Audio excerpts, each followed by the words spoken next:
Hello बच्चों, मैं राहुल कुमार गुप्ता। ये देखिए आपका वीडियो जो है वो आपका 11th के लिए मैं अब स्टार्ट किया हूँ। 12th का मैंने ऑलरेडी ही 2-3 लेक्चर ऑलरेडी डाल चुका हूँ मैं।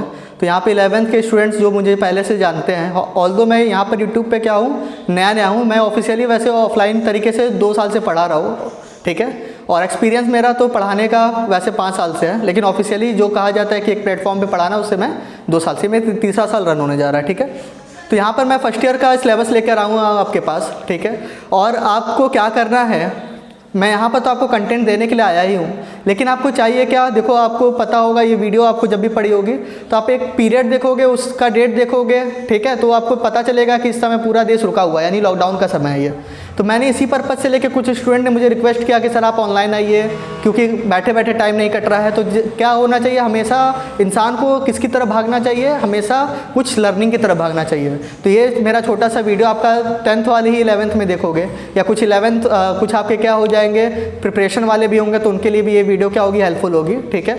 तो बेसिकली मैं ये दिमाग में रख के चल रहा हूँ कि एक बच्चा 10th पास किया है, वो अब 11th में जा रहा है, तो उनके लिए वीडियो है। बाकी सबको और भी समझ में आएगा, क्योंकि एकदम बेसिक से मैं स्टार्ट करूँगा, ठीक है।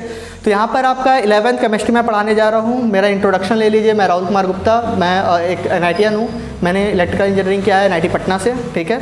और यहाँ पर केमिस्ट्री मेरा बहुत ही इंपॉर्टेंट सब्जेक्ट रहा है। अच्छा खासा स्कोर कर लिया हूँ मैंने, एंट्रेंस में अच्छा खासा स्कोर किया है, और जैसे कि मैंने बताया एक्सपीरियंस भी है, ठीक है। तो यहाँ पर आपको पता होना चाहिए, 11th वाले आप देख रहे हो, तो यहाँ पर आपको सबसे पहला क्या पता होना चाहिए कि कैसे आपको केमिस्ट्री, जो कि 10th तक बहुत सारे लोगों का हवा उड़ा रहता है, ठीक है। 10th के बाद 11th में आना, एक 4 चैप्टर पढ़ना और एक आपका 14 चैप्टर पढ़ना, ठीक है। बत्ती गुल हो जाती है लोगों की। तो यहाँ पर आपको पहले एक मैपिंग कर लो दिमाग में, ठीक है। अगर आप जहाँ पे भी हो, एक डेस्टिनेशन से दूसरे डेस्टिनेशन पर अगर आप जाते हो, तो वहाँ पर आपको क्या होता है, एक रास्ता पता होता है कि ये चौराहा है, इस चौराहे से दाएँ जाना है, अगले चौराहे से बाएँ जाना है, ठीक है। तो यहाँ पर मैं आपको इस वीडियो में क्या बताने वाला हूँ, इंट्रोडक्शन का मीन्स आपके पास क्या क्या पढ़ने के लिए है, कितना ब्रॉड आपका क्या है सिलेबस है, आपको पेशेंस रखना है और आपको क्या करना है, लग जाना है, ठीक है। तो यहाँ पर मैं इंट्रोडक्टरी वीडियो है ये 11th के लिए। तो यहाँ पर आपको क्या होगा, इंट्रोडक्शन टू सिलेबस मैं आपको बताने जा रहा हूँ। Introduction to syllabus. एक बात और, आप 11th वाले हो, आपके दोस्त भी आपके घर पे बैठे होंगे, ठीक है। वीडियो को क्या कीजिए, शेयर कीजिए, सब्सक्राइब कीजिए और लाइक कीजिए। देखो नॉलेज अपने तक नहीं रखना चाहिए, ठीक है। तो आप क्या करोगे, सब्सक्राइब करोगे, लाइक करोगे और शेयर करोगे, तो वो मेरे लिए फ्यूल का काम करेगा। फ्यूल का काम यानी अगले वीडियो के लिए वो एक तरीके से आप अपने तरफ से पे करोगे मुझे, तो मुझे अच्छा लगेगा कि मेरे काम को क्या मिला है, अप्रिसिएशन मिल रहा है। तो इस तरीके से मैं क्या होगा, और ज़्यादा एफर्ट यहाँ पर लगाऊंगा, ठीक है। तो मैं यहाँ पर जो एफर्ट लगाने वाला हूँ, ठीक है, उसके लिए मैं आपसे कह रहा हूँ कि वो आपके ऊपर डिपेंड करता है। मैंने तो यहाँ पर अपना काम कर दिया, अब अगले वीडियो आने में मैं तो देखूंगा ना कि मैंने अपलोड कर दिया, कितने लोगों तक पहुँचा। तो वो आपका क्या होगा, आपका जो सब्सक्राइब होगा, सब्सक्राइब ज़्यादा से ज़्यादा कीजिए, लाइक कीजिए, शेयर कीजिए, ठीक है। तो यहाँ पर इंट्रोडक्शन टू सिलेबस, यहाँ पर जो सबसे पहला चैप्टर है, ठीक है, वो क्या है आपका, some basic concept of chemistry. Some basic concept of chemistry, ठीक है। चैप्टर के आप नाम जान लीजिए, ठीक है, क्या क्या है ये जान लीजिए, फिर एक एक चैप्टर को हम लोग डिटेल में स्टार्ट करेंगे। दूसरा आपका जो चैप्टर होगा वो आपका होगा एटॉमिक स्ट्रक्चर, ठीक है। जो थर्ड चैप्टर होगा वो आपका होगा पीरियोडिक क्लासिफिकेशन। ऑल्दो इसमें से आपका क्या होगा, 10th में बहुत सारी चीज़ें आपने बेसिक फंडामेंटल चीज़ें पढ़ रखी हैं, यहाँ पर वो भी आएंगी, जैसे पीरियोडिक टेबल आपने पढ़ रखा होगा 10th में, ठीक है। फोर्थ आपका यहाँ पर आता है केमिकल बॉन्डिंग। आपने क्या पढ़ा होगा, कार्बन एंड कंपाउंड में 10th में आपने पढ़ा होगा बॉन्डिंग, ठीक है, आयनिक बॉन्डिंग, कोवेलेंट बॉन्डिंग, ये सब। तो यहाँ पर आपका और भी ज़्यादा डिटेल में है केमिकल बॉन्डिंग, ठीक है। फिफ्थ जो चैप्टर है वो है आपका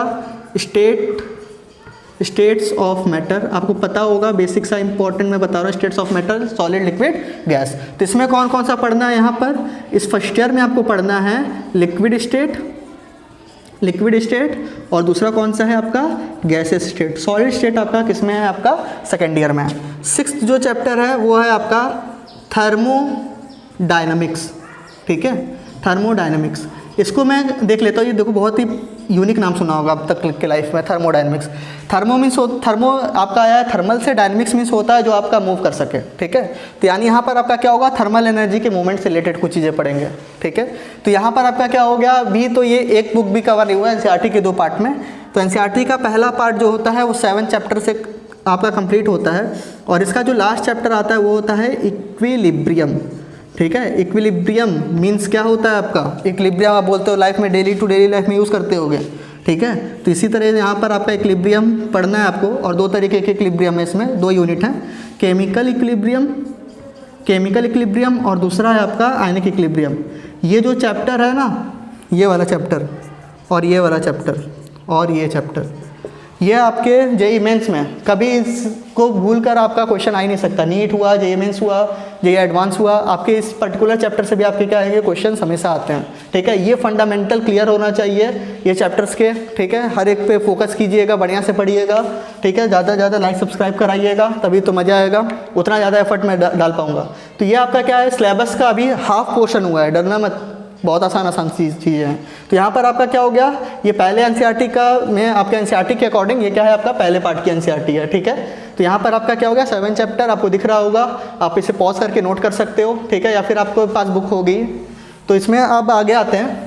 देखो इसका इंपॉर्टेंट क्या है कि अगर आप क्या होता है, कोई चैप्टर रीडिंग करने बैठ जाते हो, जैसे न्यूज़पेपर ही मान लो कभी रीडिंग करते होगे, तो अगर आपको क्या है उसका कुछ पिछला नहीं पता है, मतलब क्या हो रहा है कंट्री में, ठीक है, उसकी भूमिका आपको नहीं पता है, या फिर क्या बोला जाता है उसको, एक आपको बैकग्राउंड नहीं पता है, तो आपको वो चीज़ें समझ में नहीं आती हैं। तो यहाँ पर इस इंट्रोडक्टरी वीडियो का यही फ़ायदा है, ठीक है, आप ज़रूर देखना, ठीक है। क्या होगा इससे, जो अगले चैप्टर में जाओगे आपको क्या होगा, पता होगा कि उस चैप्टर में आप करने क्या वाले हो, ठीक है। तो इस तरीके से एनसीईआरटी पार्ट 2 में आते हैं। 8th वाला जो चैप्टर है आपका वो है आपका रेडॉक्स, ठीक है, रेडॉक्स रिएक्शंस। 9th है आपका हाइड्रोजन, ठीक है। इसमें आप सिर्फ और सिर्फ हाइड्रोजन उसके कंपाउंड्स के बारे में पढ़ोगे। 10th चैप्टर है आपका एस ब्लॉक। ये थोड़ा सा अभी आपके लाइफ में एकदम पहली बार आया होगा एस ब्लॉक, घबराइएगा मत, क्या है ये, ठीक है। 11th आपका है पी ब्लॉक, ठीक है। ये जो चीज़ें हैं ये पीछे से आएंगी, केमिकल आपका जो मैंने बताया है 3rd चैप्टर कौन सा आपका पीरियोडिक क्लासिफिकेशन, वहाँ पर आप जानोगे एस ब्लॉक और पी ब्लॉक। उसके पहले लेकिन एस और पी क्या होता है वो भी आप एटॉमिक स्ट्रक्चर में सीख जाओगे, ठीक है। यानी पीछे से आना है और क्या करते जाना है, पीछे के नॉलेज को कवर करते हुए आगे बढ़ते जाना है, ठीक है।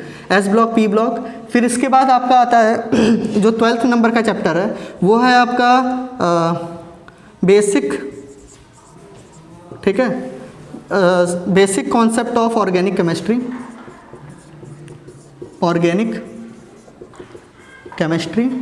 ठीक है। और ये जो चैप्टर है ये आपको बहुत अच्छे से पढ़ना है, क्योंकि ये आपको ले जाएगा, ये आपका बेस बनाएगा किसके लिए, 12th के लिए। 12th में जो आपके ऑर्गेनिक का पोर्शन है ना वो क्या है, बहुत ज़्यादा है, ठीक है। तो basic concept of organic chemistry, ये जो मैं स्टार लगा रहा हूँ इसको बहुत ही दिल से पढ़िएगा, ठीक है। बहुत लोग परेशान हो जाते हैं कि ऑर्गेनिक समझ में नहीं आ रहा है, क्या कर रहे हैं, कैसे करें। तो ये क्या होता है, उन लोगों को पाथ नहीं पता होता है कि जाना कैसा है। तो ये पकड़े एक पाथ, फिर अगला पाथ क्या है, इसी के अकॉर्डिंग इसका एप्लीकेशन आपका आएगा हाइड्रोकार्बन। तो हाइड्रोकार्बन सुन के तो कुछ याद आया होगा, पढ़ के आ रहे हो 10th में, ठीक है। हाइड्रोकार्बन क्या होता है, हाइड्रोकार्बन वैसे कंपाउंड्स होते हैं जो आपके कार्बन और हाइड्रोजन से मिलकर बने होते हैं, लेकिन उतना नहीं पढ़ना, यहाँ पे तो पूरा एक चैप्टर है ये। और सबसे लास्ट में आपका आता है, ठीक है, इन्वायरमेंटल केमिस्ट्री,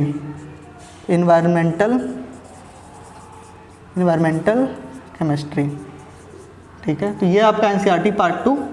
देखो जहाँ जहाँ मैंने स्टार बनाया है वो क्या है, आपका ऐसे चैप्टर्स हैं जिसमें आपका क्या होगा, वो इंटरलिंक होते हैं। जैसे आप कभी, अभी तो आप कुछ जानते नहीं हो, लेकिन जब आप किसी कॉम्पिटिटिव लेवल के क्वेश्चंस को उठाओगे तो वहाँ पर कभी भी आपको डायरेक्ट क्वेश्चन नहीं पूछा जाएगा, वो 2 चैप्टर्स का क्या होता है, लिंकअप होता है, ठीक है। तो यहाँ तक आपका क्या था, ये इंट्रोडक्टरी पार्ट था। तो यहाँ पर मैं स्टार्ट करने वाला हूँ आपका बेसिक कॉन्सेप्ट से ही, क्योंकि आपको कुछ नहीं पता अभी तक, ठीक है। तो स्टार्ट आपका बेसिक से ही होगा। बाकी आपका मैंने यहाँ पर जो कुछ भी अभी तक आपको नहीं समझ में आया, कोई बात नहीं, धीरे धीरे वो भी सब समझ में आने लगेगा। लेकिन आपको अब कुछ हल्का लग रहा होगा कि आप हाँ 11th की केमिस्ट्री के बारे में कुछ जानते हो, और आगे थोड़ा सा इंटरेस्ट मैंने जगाने की कोशिश की है। क्योंकि केमिस्ट्री में अगर 100 बच्चे बैठे हैं तो 100 में से कोई 20 या 25 ही होते हैं जिनका क्या होता है, इंटरेस्ट होता है। बाकी 75 तो डर के मारे आपके क्या होते हैं, पीछे हट जाते हैं, ठीक है। ऐसा कुछ नहीं है, बहुत इंटरेस्टिंग सब्जेक्ट है और स्कोरिंग सब्जेक्ट है, ठीक है। मैंने अच्छा खासा स्कोर कर रखा है इसमें, आपका कॉम्पिटिटिव में भी, बोर्ड में भी अपने समय में, ठीक है। और फिलहाल मैं आपको यहाँ पर गाइड करने के लिए हूँ। तो thank you, like and subscribe करना मत भूलिएगा, ठीक है। वीडियो को क्या कीजिए, ज़्यादा से ज़्यादा शेयर कीजिए, सब्सक्राइब कीजिए और एकदम आग की तरह फैला दीजिए, ठीक है। Thank you.